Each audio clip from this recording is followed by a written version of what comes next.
Well, welcome to another episode of the YA Podcast. I'm your host, Ryan Keaton, joined again with Lorenzo Baylor. What's up?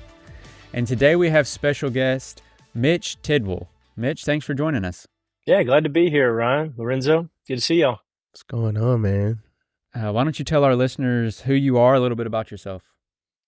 Yeah, so my name is Mitch Tidwell. I live here in Fort Worth, Texas, and work for the Southern Baptist Texas Convention. Been here going on 13 years, and of those 13 years have been leading the college ministry here at the convention, how we're resourcing churches. And so majority of my time is spent helping churches navigate how to reach, develop, and send college students. But naturally within that, we're also helping churches help bridge from college to young adulthood to young professionalism, and how do we help churches in that way too. So yeah, that's been a big part of my life for the last 9 years, and it's been very fruitful. And man, it really is exciting for me. I think one of the biggest reasons why I love this demographic is that there's so much really kingdom potential in it, that you have young people that are, man, hungry for identity. They're hungry for purpose and direction of like what's next in life. And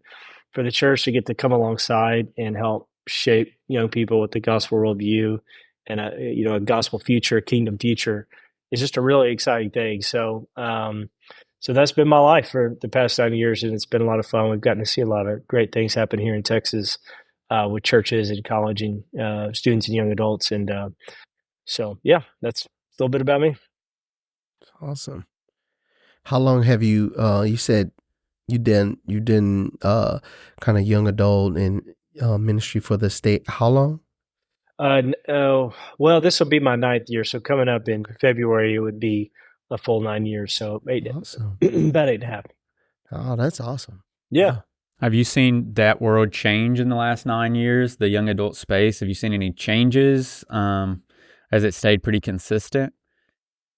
No, it's changed a lot. I think I was just thinking about that this morning. Is I felt like probably around that 2010 time, you did have a lot of churches that were doing, I felt like either kind of maybe not a lot of churches. Some churches doing young adult ministry, singles ministry, something of that like nature. And I feel like you see less and less of that happening now, and more so you see young adult churches, and then you have churches that are just completely missing young adult ministries. Because people ask, I get people asking often like, well, what churches are out there in, Dallas-Fort Worth area, they're doing great young adult ministry.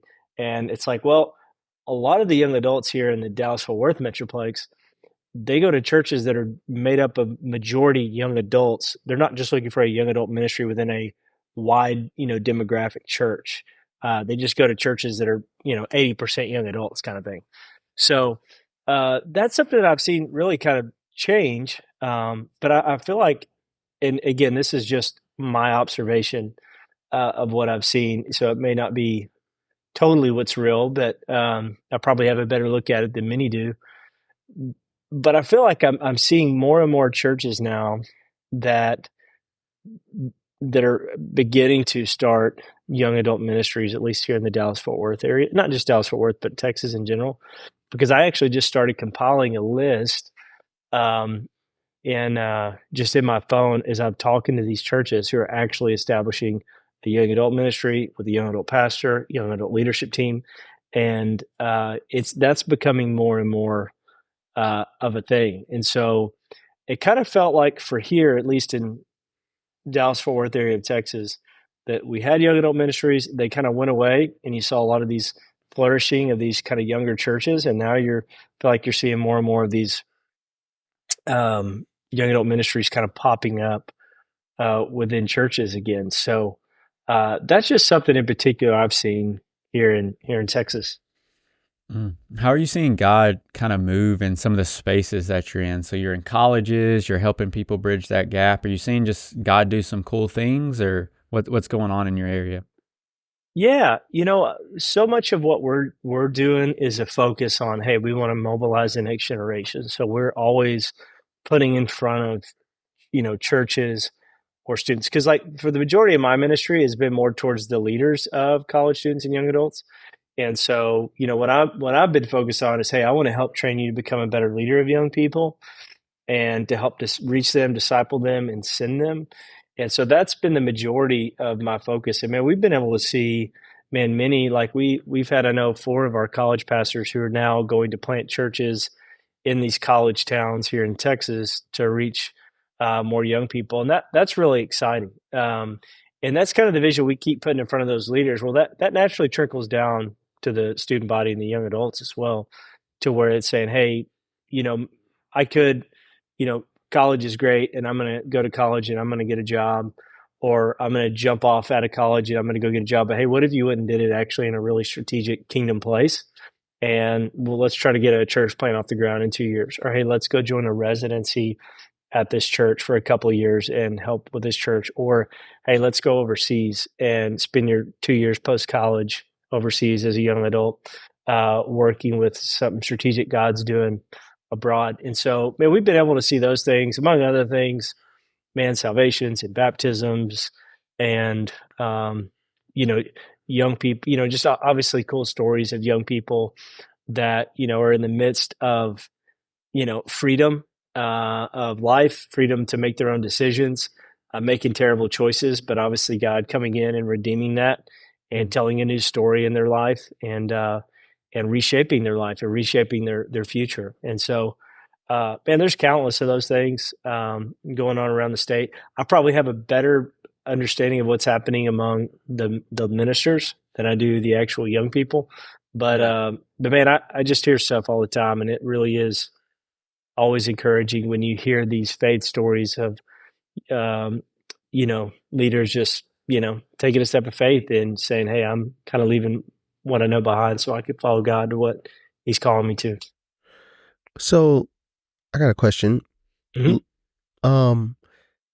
Obviously we're in this kind of post-pandemic world that we live in, and we've seen a lot of changes like we talked about earlier, just in ministry in general.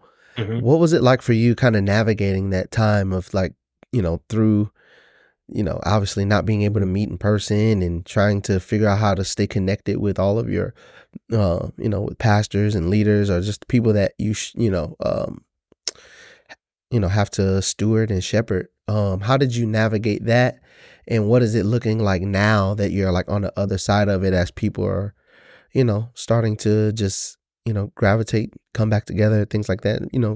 Yeah. Pretty much everybody's gone back to normal life for the most part, but Yeah. we're still in a time where, there might be some, well, obviously differing opinions and dealing with all of that and what that means. But how have you navigated just these last 4 years, I guess, post? Man, hey, be honest, Lorenzo, I loved it. I mean, I know there's a lot of bad things with the pandemic, Oh, but I for love the me, isolate some of that quarantine in place wasn't that bad. yeah, for me, I mean, I thrive in those kind of environments when it's like, hey, everything you knew is kind of gone in some ways, and you got to recreate something. Dude, that's wheelhouse territory for me. I love those environments because that's just such a challenge. So, when the pandemic happened, we were coming up on a big a gathering for a lot of our leaders around, not just the state, but we attract a lot of leaders from around the nation that will come to be equipped and join this community of leaders. And so obviously we weren't able to do the event, so we actually turned it into an online event. And when we did that, we actually tracked it because at that point in time, we were probably running around, 175, 200 leaders that would show up to this, annual gathering. And I think at that one, we ended up having like online gathering. We ended up having like 330 or 350 something leaders from like 30 something different states. And so it was kind of cool. We ended up being more of a national online event because it was online, and we were actually able to, widen our influence because of that. And so it was actually ended up being a really beneficial time as we were growing our network of leaders, because we actually got more churches and more leaders to buy into what we were doing, because at the time there was just nothing for anybody. And so that was kind of a pivotal time for us on our convention side of ministries. Yeah. When it came to like the church side of things, naturally that was a really tough time for a lot of pastors, Yeah. and pastors are in the people business, and when you can't meet with people, that's a really hard time. And so there was a lot of folks that were struggling, a lot of folks that were battling depression, anxiety, and a number of different things. So it was just kind of walking with them. Yeah. But I feel like for the most part, because we are, either dealing with college students or young adults, that it's a pretty resilient bunch, being so young. Yeah. So in some ways, there was a lot of things that, I think those pastors had to deal with students, of just a lot of the effects that were happening with them, of being isolated, being alone, dealing with sin issues and things like that. So I think it did take a toll on our pastors. But for the most part, it seems everybody has really made it through and have done well. I've seen just a handful of ministries that really haven't quite recovered Yeah. from that, and I don't know that I could just pinpoint the exact reason why. But for the most part, most of our folks have rebounded really well, and a lot of the ministries that we're able to connect with are doing great, or doing good. So I think there's always the landscape of the student and the young adult's always changing, and how they're wired, and there's some of their preferences and the things that they like. But I think for the most part, they've done, most of the ministries done pretty well.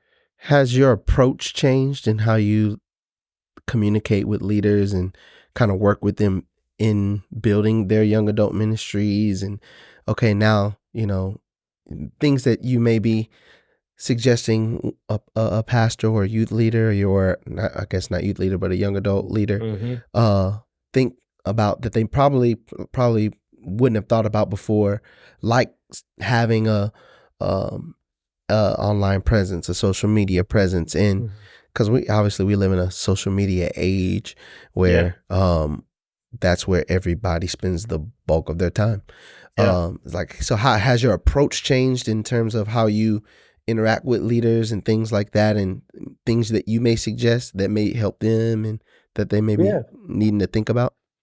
Yeah, I don't know that it has changed too much. We've, our primary platform, we've always used Facebook groups to communicate with a lot of our leaders. And, I know many of those ministries had already begun leveraging either Facebook group me, or something like that to, again, always kind of stay connected. I do think what is probably, with some of our ministries, is really helped, especially when it comes to the college student, leveraging social media, a bit more for that content. Like, because we even had some churches that were, offering online Bible studies and things like that. Because especially when it comes to the college student, you're going to have, you got to, it's kind of, your ministry rises and falls on if you can reach freshmen. And so ministries are always trying to get more innovative in the way that they're doing that. So part of what some folks are doing is like, hey, what if we can get a Bible study going before they actually get to campus, get them connected so that they're locked in, they're already locked in, and they're not going to be lured away by some different stuff that happens on campus in the first, 2 weeks or something that's happening. So I think we saw some of that, where I think some of our more innovative ministries were trying to think, hey, how do we leverage technology? How do we leverage social media to get ahead, to engage? And I also think, I've seen a number of our ministries, specifically with young adults, that they're just really heavily leveraging social media, even doing paid sponsorships and ads and things like that, to really try to find the demographic that's going to be most interested in their ministry, and making sure that that's getting in front of them. So haven't dove into too much of that with any of our ministry, but I know that they're doing it to try to get in front of them. So, obviously trying to get organic, build an organic audience, but also leveraging paid ads to make sure that they're getting in front of the right people in their city and town that may be interested to learn more about God. It's awesome. Mm-hmm. What are you seeing as some of like the major roadblocks that are keeping churches from being able to engage young adults? You kind of mentioned earlier how young adults are finding their own church, like they're basically just creating their own instead of maybe assimilating into like a multi-generational church. So what are some of those roadblocks that you're seeing churches just Yeah. can't overcome? You know, I think you just have some churches that are just so disconnected from a young adult audience. It's just hard to, it's just hard to connect. There's probably not somebody there at the church that knows how to connect with them. Um, and I think that's something, churches aren't thinking about them. And again, I hate to say this, but it is the truth for many churches, but a demographic that is not going to show up consistently, give consistently, usually is not high on the food chain for most churches. And so most churches is just like, I mean, if they come, they come. If they don't, they don't. And they miss that that's a strategic kingdom move, is to invest in that demographic, because that demographic will one day be the backbone of your church. Could be a good backbone, could be a bad one, but you have to invest in it. I always tell, I had a guy tell me one time, and I thought, man, this is such a good word. Like, you have, in some ways, you need to view your college ministry and your young adult ministry a little bit like you would the missionaries that you support. That they may not always be the most consistent, they may not give, but they have the highest potential. They have some of the highest potential of kingdom work. And so we don't get mad when the missionary doesn't show up or doesn't give, but we get mad when the college student, the young adult, doesn't do that. And so we have to see that demographic as, hey, this is the most moldable, malleable, sendable demographic. And so I think one of the barriers is just having a vision like that, Ryan, of for young people, in their church. I think another thing is they just simply don't have a next step for them. So if a young adult shows up in your church, do you actually know what their next step is in your church? Is it to go to worship service? Okay, after worship service, what's their next step? Come back next week. Probably not going to be good enough for a lot of young adults. Like, is there a community that they can get involved in? Is there a person of contact that they can get involved with? We just don't have that in many of our churches. We haven't strategically thought through, if a young adult were to step into our church, what is their next step each and every part of the way. I think another thing, and this is not on the church, this is on young people. You just have a lot of young people that just want to be around their peers, and man, that's just not kingdom reality.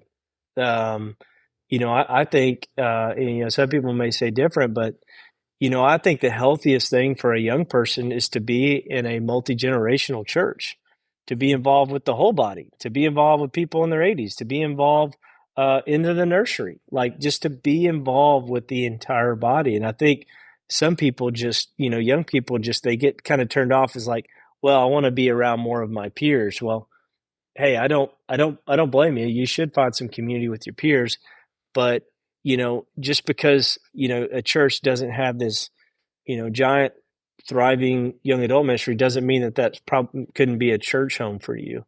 So I think some of it is the young adults kind of getting over themselves a little bit and saying, hey, this is, and I'm a little bit of an old soul naturally. And so I remember when I started going to church as a 22, 23-year-old, man, I ate up older folks because I'm like, man, I need to learn how to be an adult. I need to learn how to be a professional. I need to learn how to be a dad. I need to learn how to do all that stuff. And man, I'm like, man, there's all these godly people around me I can learn from.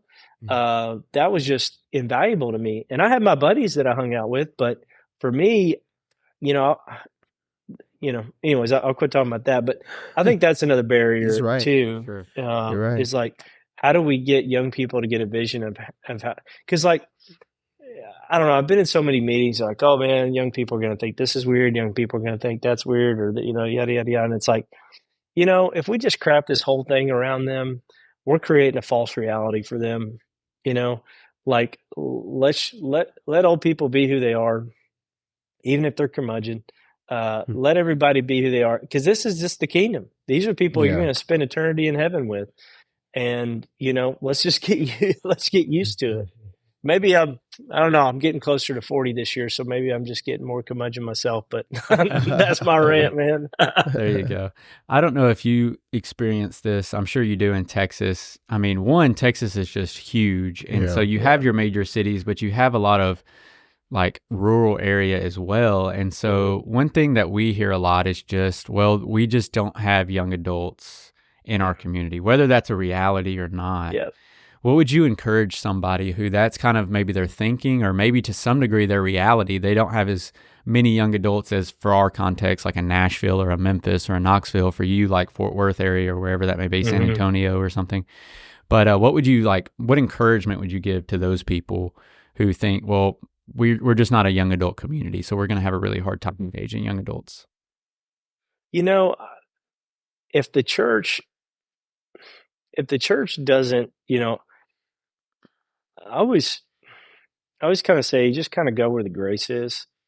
If God's given you a bunch of young adults in your community, um, it's kind of your responsibility to reach them. I feel like as a church, that's your responsibility. Now, if you don't have any young adults in your community and you look out and you can't see them anywhere, well, I mean, I wouldn't work too hard, because if they're not around, if you can't find them, then hey, where else is God asking you to look? But for the church that you do have a young adult population, I just think you gotta do that. And so what I would encourage because I think for a lot of pastors, because if you're probably in that town, you got a church that maybe you run below 200 or 100, it may be just one singular pastor that's doing it. You may look around in your church and say, like, who's the couple, who's the person that really has a passion to do something like this? Like, first off, hey, let's identify, like, let me look at my church and let me figure out how many of our church families have young adult kids who don't go to our church. And let's start there, and then let's start figuring out, hey, what is the potential of a young adult ministry in our church? If there's no connection to young adults, I think that might be a lot harder. But if you have good relationships in your church and they have young adult kids and they're in town, that could be a really great place to start. And then I would just start having conversations with those those families, and say, hey, I remember it was a church I was at before I took this role. I was doing like a college and young adult thing, and we were starting a class, and there was like, we didn't have a class for it, but they were like, hey, where are we know we have a bunch of young people here, and so we just started identifying these families, and I just started going to these one-off lunches, taking all these young people to lunch, and be like, hey, we're starting this. I really want you to be a part of it. I think you'd be great for it. I think you'd make some great friends at it. And then that's kind of how that was kind of built. And so that would be kind of my encouragement, is that same strategy, is who in your church is passionate about reaching young people. And then two, let's just start working into the network that we have within our church to see where are the young people, and try to help build like a core nucleus out of that. And then, the best strategy to reach young people is young people. They're the ones that reach each other. So, if you're, a 40s and your 50s, you're just not going to be that attractive to reach young people. So you got to have young people to reach young people in a lot of ways. Not to say that you can't, but it's definitely a lot easier. So those would be my two, and maybe even think about it too from like a team approach. Like, could you put a team of people together that could think about this? They could start something like this, and because I think a lot. Like, I was consulting with a church. I was consulting with a church about a young adult ministry probably about a year ago. But I remember as they were talking about starting it, I said, hey, who's going to run it? Who's going to be the point? Who's going to be the leadership team? Who are going to be your core students? And they were like, well, here's what we thought about doing. We're going to rent this huge screen. We're going to put it out in a parking lot. We're going to invite everybody and, all around town. And I said, guys, if you really, really want to do that, do it. But don't be surprised if you do that and you're just looking at each other the whole time. Um, I said, just to be honest, and I'm not trying to be mean, that's probably not going to work. It might work in a small rural town. That might work. But here in the Dallas-Fort Worth Metroplex, if you want to do an attractive event, you're going to have to send somebody to the moon to get people to come. Because you just putting up a screen. Many of them got TVs in their houses bigger than that screen. Like, it's just not going to work. So you're going to have to work from a relational basis. You're going to have to start small. I mean, it's just the principle of disciple making. It's what Jesus lays out. It's like a mustard seed. Start small, grows big. He calls a couple, grows big. I said, just start with a few, invest relationally, and just let it slow drip over time. And over time, what you'll see is you'll actually have a ministry, and you built it on discipleship and not a big screen in a parking lot. Yeah. And it'll last. So there's a few things. Yeah, that's good. Before we sign off, just maybe a few rapid fire questions. You don't have to maybe think too deep, or you can, but just kind of a few rapid fire. So one, like, how would you define young adult? So yeah, we'll just leave it there. How do you find young adult? Oh man, well I don't know that I have any kind of working definition of that, because if you ask our churches, that is all over the place. That could be from 18 to 40, or it could be 18 to 24. But for me, young adult would be, obviously, probably from that 18 I feel like that 18 to 25 range for me is like the range, because I do feel like once you get beyond, there's several different stages I feel like of young adult. Because I think once you get beyond 25, I really feel like there's something about that 25 where things kind of change a little bit. Where you're definitely leaving this mentality of adolescence, of college if you did college, and you're definitely getting more ingrained in kind of becoming that professional. So I feel like there is something different beyond that 25, but I don't know, Ryan. I don't know that I really have a clear definition. I just threw you a bunch of raw thoughts there. I like it. That's good stuff. What books are you reading right now? Are you reading any good books? Man, I got a 4-year-old and a 2-year-old. I'm not reading nothing, man. Nothing. I'm lucky to get my daily Bible reading in. Well, I am listening. I usually do a lot of audio. I do audiobooks. Yeah. But the Dallas Cowboys training camp just got started, so I'm listening to those podcasts right now. So that's awesome. Nothing that's beneficial to the soul at all. So sorry to you, man. Sorry for gearing up for another disappointing year. I will say this. We just did some Night of Champion events across Tennessee where, we had football players come and speak to different football teams and stuff. Yeah. And Princeton Fant spoke at the one that I was at. And, I may not be the biggest Dallas Cowboy fan, but I'm a big Princeton fan. So I'm gonna be watching some games to cheer him on. Yeah. There you go, he's just a good dude. So I would like to see Dallas do well. At least America's team. It's time, right? It's time for something. Be nice. Yeah, it would be nice. We're not counting on it, but yeah, it's the thing is, I always say, now is the time of optimism. Mm-hmm. Sky's the limit. We're That's Super Bowl winners, and then the season will kick in. We'll get halfway through, reality will set in. Yeah, that's with anything. Who wants to be realistic in the offseason, right? You're going to win. You're going to win it all every offseason. Win it all. You got to have that hope. What's the point of watching if you don't have that hope? That's right. You're a Vols fan, aren't you, Keaton? Yeah, you got to have that hope. Yeah, you got to. Got to. Nico's taking us to the promised land. I believe it. Amen, man. I know. Got a friend. Go ahead. Oh, well, I was just saying, I know there's some beef right now with SEC because of, University of Tennessee and University of Texas, who's the real UT and all that. I haven't dipped into that a lot. Who is the real UT? On the schedule, the SEC put the University of Tennessee as UT and Texas as TEX on the schedule. So they kind of picked a side, but Hey, well, you know what? I think Tennessee deserves that because they've been in the SEC. And, that's true. If you knew, you gotta. Yeah, if you're new, you gotta give up the nickname. That's right. Yeah, I got a friend in the Fort Worth area. Yeah, and they're always trying to get me to come visit. Yeah, so I got a mind to get down there. Give me the top 3 places I gotta eat when I come. Like, what's like the must? What do you like? Well, you gotta have barbecue if you're down here. Okay. So there's several. We'll just go with barbecue. So my favorite used to be in Central Fort Worth. It's now in Aledo, which is just west, but it's called Dane's Craft Barbecue. Mm-hmm. It's worth the drive. Dane's Craft Barbecue. If you want the number 1 barbecue restaurant in all of Texas, it's just south of Fort Worth. I think it's Everman, which is Goldie's, but you got to get there like 5 a.m., 6 a.m. For real? To get lunch. Yeah, you gotta get there at 5 a.m. to get lunch? That's crazy. I've never done it. I don't. I love barbecue, but I ain't gonna. Have you ever tried it? No, I've never tried it. Mm-mm. Yeah.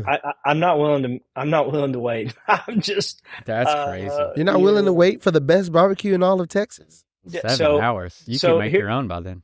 Oh, I know. Well, here's a fun fact. I owned a barbecue restaurant for 10 years before Wow. I did this, and so wow.